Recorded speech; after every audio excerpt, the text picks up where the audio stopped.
지금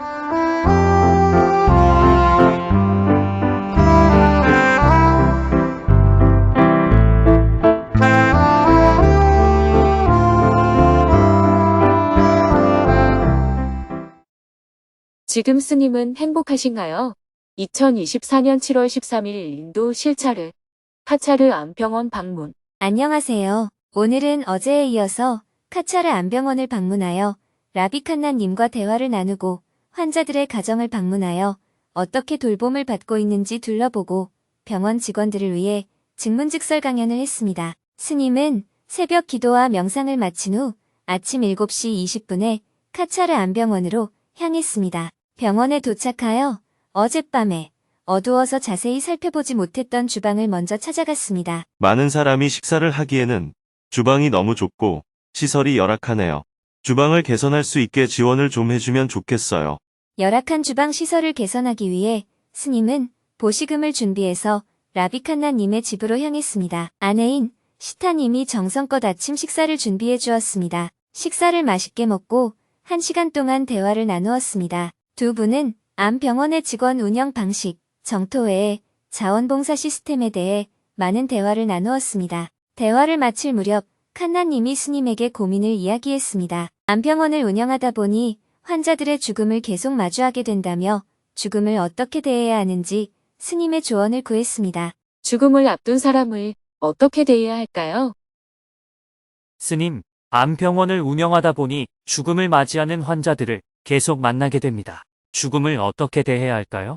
죽기 직전인 사람들을 어떻게 대하면 좋을지 궁금합니다. 살아있을 때는 죽음을 걱정하며 사는데 죽고 나면 아무 걱정을 할 수가 없어요. 죽음을 걱정하는 것은 아직 살아있기 때문입니다.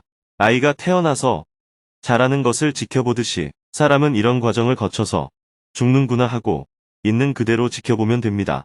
육체의 통증이 심한 사람도 있을 수 있고 집착을 못 내려놓고 살겠다고 발버둥 치는 사람도 있습니다. 육체가 죽으면서 일어나는 여러 가지 현상들을 보면서 사람은 죽을 때 이런 모습으로 죽는구나 이렇게 바라보면 크게 슬프지 않습니다. 병원에서는 죽음을 앞둔 환자가 많은데 죽음을 편안하게 받아들이기가 쉽지 않습니다. 가족들과 사별하는 것도 매우 슬픈 일입니다. 그렇습니다. 그러나 부다께서는 죽음도 삶의 일부로 받아들여야 한다고 가르쳤습니다. 하지만 우리 모두 그렇게 되기가 쉽지 않습니다. 그래서 종교적인 의식이 나온 겁니다. 죽음을 앞둔 사람에게 죽으면 좋은 곳으로 간다라고 기도해 준다든지, 가족들에게는 죽으면 고통 없는 세상으로 간다, 죽으면 하나님이 계신 편안한 곳으로 간다, 이렇게 기도해 준다든지, 그러면 마음이 좀 편안해질 수가 있습니다. 스님은 환생을 믿으시나요? 환생을 믿든 안 믿든 그것은 개인의 자유입니다. 죽음을 앞둔 사람에게는 위로가 필요하기 때문에 그런 믿음이 생긴 것입니다. 그런 믿음을 부정하면 실제로 믿고 있는 사람들을 이해할 수 없게 되고, 그것을 믿으면 진실이냐 아니냐 하는 논쟁이 되기 때문에 많은 부작용이 생깁니다. 이 세상에는 이렇게 믿는 사람도 있고 저렇게 믿는 사람도 있는 것입니다. 서로 믿음이 다르구나 이렇게 보면 됩니다. 그것은 믿음의 문제이기 때문에 저는 믿느냐 안 믿느냐에 대해 일절 이야기를 하지 않습니다. 그러나 죽을 때 사람들이 너무 괴로워하면 사실 여부를 떠나 그들을 위해서 종교적인 의식을 해주는 것은 필요하다고 생각합니다.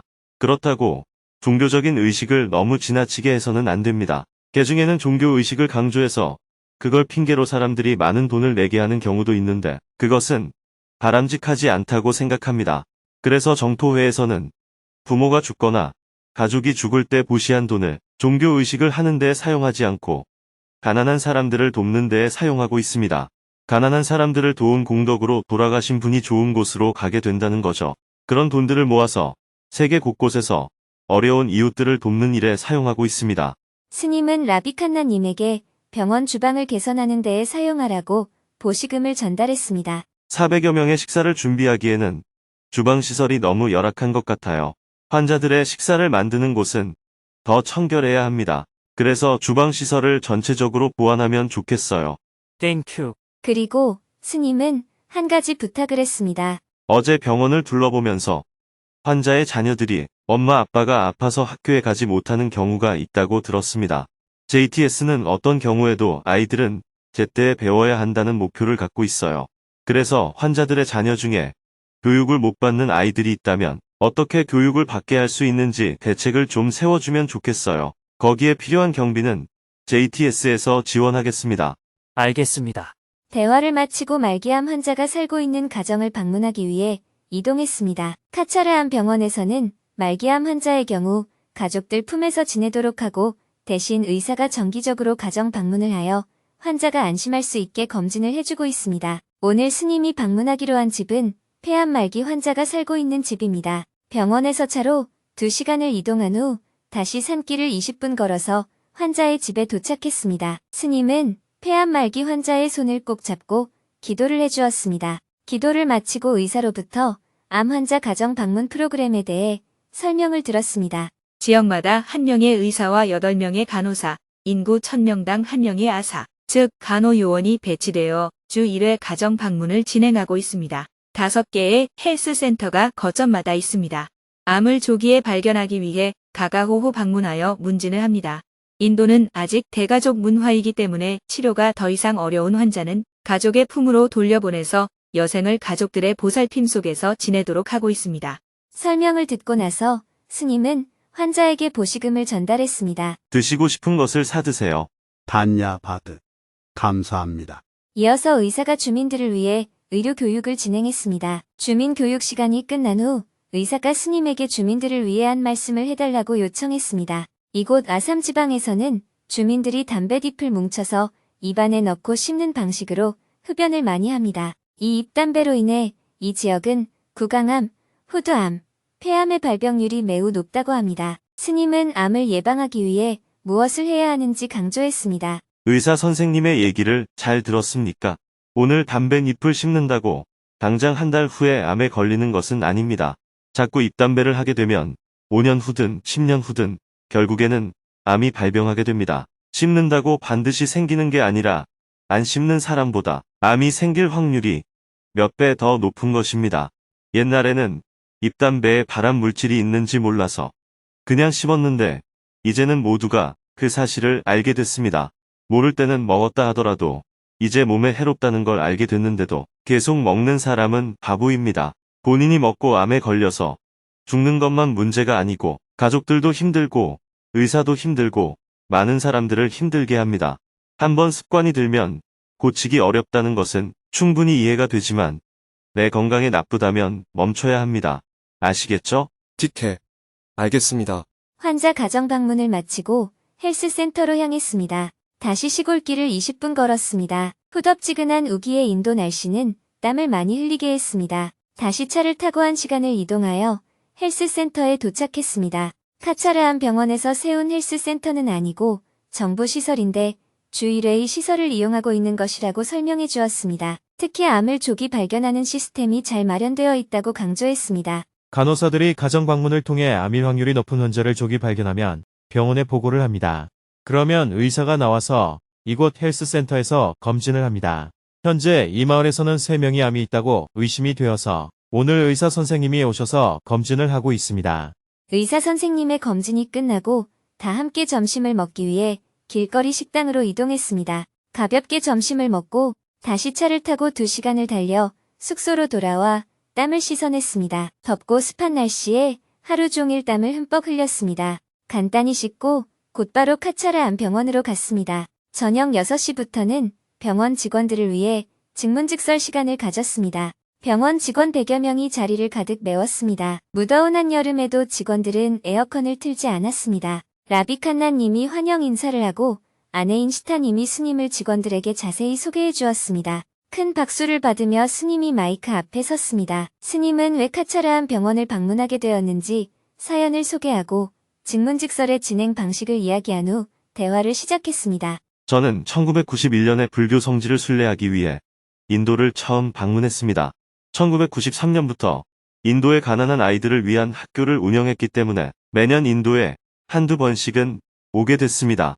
그래서 제가 태어난 한국을 제외하고는 가장 많이 방문한 나라가 인도입니다. 하지만 이곳 아삼 지역은 2023년에 처음 방문했습니다. 아삼은 인도의 동쪽에 있고 부처님의 발자취가 없는 지역이다 보니 방문할 기회가 없었습니다. 인도 동부 지역에는 소수 민족이 많이 살고 있습니다. 소수 민족 중에 차크마족이 있습니다. 차크마족은 원래 방글라데시와 인도의 양쪽 국경에 걸쳐 살고 있습니다. 방글라데시의 종교 분쟁으로 인해서 많은 차크마족이 난민이 되어 인도로 오게 되었습니다. 차크마족이 인도에 온 지가 40년 가까이 되었는데도 현재까지 시민권이 회복되지 않는 사람이 많습니다. 그들을 돕기 위해 2023년 처음으로 아삼주 럼딘 가까이에 있는 마을을 방문하게 되었습니다. 2023년 필리핀 마닐라에서 개최된 박사 이사 이상 수상자 모임에 제가 기조 연설자로 초청을 받았습니다. 그때 라비 칸난 박사님을 만나게 됐습니다. 암에 걸린 가난한 사람들을 돕는 라비 칸난 박사님의 봉사활동이 매우 감동적이었습니다. 그래서 저도 박사님이 운영하는 암병원을 꼭 한번 방문해 보고 싶었습니다. 이 병원의 운영 방식에 큰 감명을 받은 이유. 어제 라비 칸난 박사님으로부터 병원에 대한 안내와 동료들에 대한 소개를 받았습니다. 박사님의 안내로 병원을 둘러보면 볼수록 더 많은 감동을 했습니다. 특히 환자뿐만 아니라 환자를 간병하는 가족들까지 병원에서 보살피는 모습이 감동적이었습니다. 다른 일반 병원에서는 있을 수 없는 일입니다. 한국은 병원 시설이 아주 좋지만 환자가 큰 병으로 입원하게 되면 가족과는 거의 격리되다시피 지내야 합니다. 면회 시간을 제외하고는 가족들의 접근이 어렵습니다. 그래서 환자는 질병으로 인한 육체적 고통 이외에도 가족과 분리되어 외로움을 많이 느낍니다. 그런데 라비 칸난 박사님의 암병원은 환자의 가족 중 한 명이 같이 병원에서 지낼 수 있다는 점이 인상 깊었습니다. 오늘은 말기 암 환자의 집을 방문했습니다. 이 환자는 의사의 보살핌 속에 가족과 함께 지내면서 집에서 치료를 받고 있었습니다. 병원 치료가 한계에 도달했다면 집에서 가족과 시간을 보내는 것이 환자에게는 훨씬 더 인간다운 삶이라고 생각합니다. 병원이 환자를 생각해서 그와 같이 조치한 것도 저에게는 감동이었습니다. 이런 활동에 대해서 제가 칭찬을 했더니 라비 칸난 박사님은 모든 것을 동료 여러분들의 공덕으로 돌렸습니다. 라비 칸난 박사님과 동료 여러분께 감사 말씀을 드립니다. 저는 주로 심리적으로 괴로워하는 사람들을 돕고 있습니다. 그러면서 사회 실천 활동도 하고 있습니다. 평화운동, 환경운동, 극빈자 구호 활동을 세계 곳곳에서 하고 있습니다. 난민의 인권을 개선하는 운동도 하고 있습니다. 이렇게 다양한 활동을 경험해봤기 때문에 여러분들이 어떤 종류의 주제로 질문을 해도 함께 대화할 수 있습니다. 종교, 철학, 과학, 사회, 심리 등 어떤 이야기든지 본인이 하고 싶은 이야기를 하시기를 바랍니다. 오늘의 대화는 여러분들이 원하는 대로 진행하겠습니다. 누구든지 손을 먼저 들고 시작해보세요. 이어서 누구든지 궁금한 점이 있으면 손을 들고 스님에게 질문을 했습니다. 병원에서 환자를 돌보는 사람들의 다양한 고민들이 쏟아져 나왔습니다. 암 환자들은 자기가 왜 암에 걸렸는지, 암이 왜 자기를 선택했는지 묻곤 합니다. 이럴 때 스님이라면 어떻게 답변해 주실 수 있을까요? 두려움은 우리 모두가 가지고 있는 감정입니다.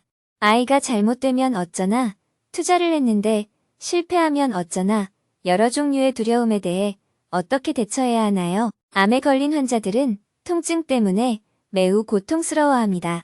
스님도 고문을 당한 적이 있다고 들었는데 통증으로 인해 괴로울 때 어떻게 마음을 다스려야 하나요? 저는 암 환자입니다.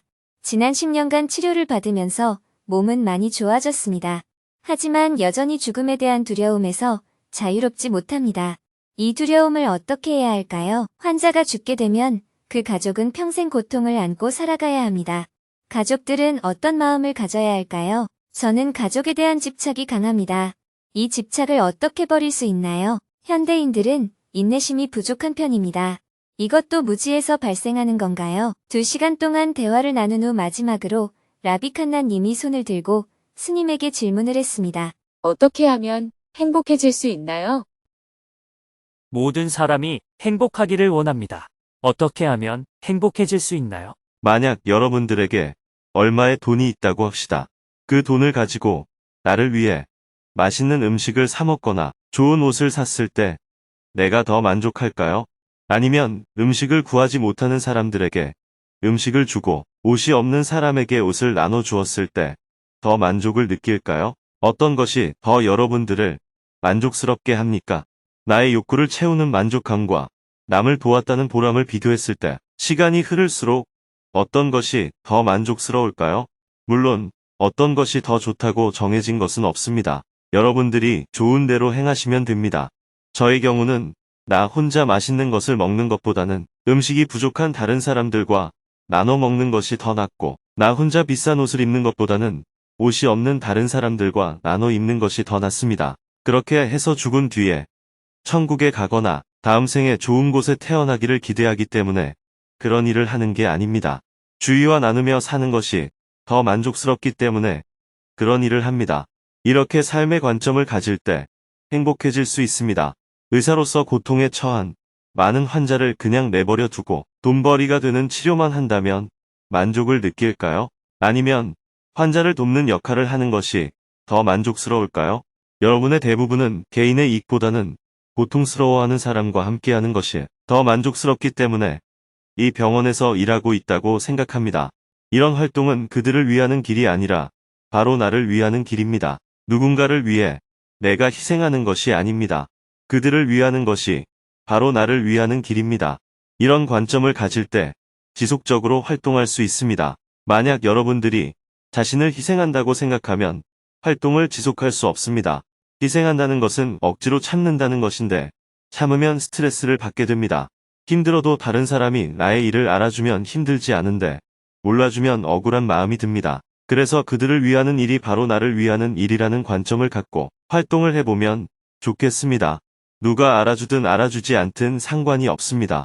그런 관점을 갖는다면 남에게도 도움이 되는 일을 할 수 있고 나도 행복한 길을 갈 수 있습니다.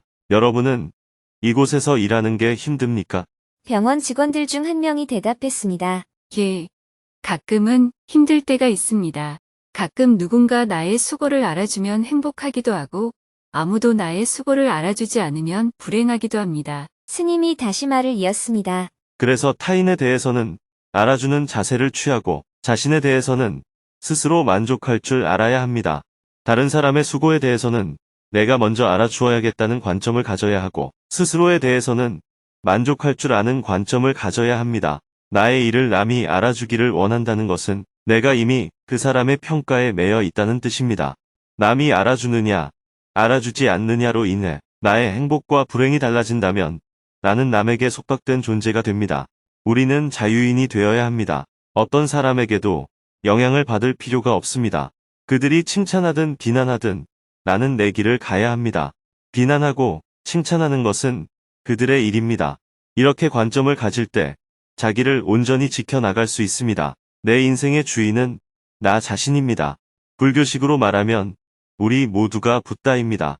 큰 박수와 함께 대화를 마쳤습니다. 카차르한 병원에서는 먼 길을 와준 스님과 일행에게 선물을 전달해 주었습니다. 너무 좋은 강연이었습니다. 감사합니다. 강연이 끝난 후에도 병원 직원들이 스님을 찾아와 계속 질문을 했습니다. 분노 조절을 어떻게 해야 하는지, 신에 대한 두려움은 어떻게 해야 하는지 추가로 더 대화를 나눈 후 병원을 나왔습니다. 다시 라비칸나님의 집으로 이동하여 차담을 나누었습니다. 라비칸나님을 비롯하여 아내 시타님, 부원장님, 직원 두 분이 함께 자리했습니다. 다들 스님에게 묻고 싶은 게 많았습니다. 다시 직문직설이 펼쳐졌습니다. 스님이 보시기에 우리 병원이 어떤 점을 개선하면 좋을까요? 살아가면서 실패를 하게 되는데 실패를 어떻게 극복해야 하나요? 환자가 죽으면 너무 슬픕니다. 특히 아동병동은 너무 슬퍼서 피하게 됩니다.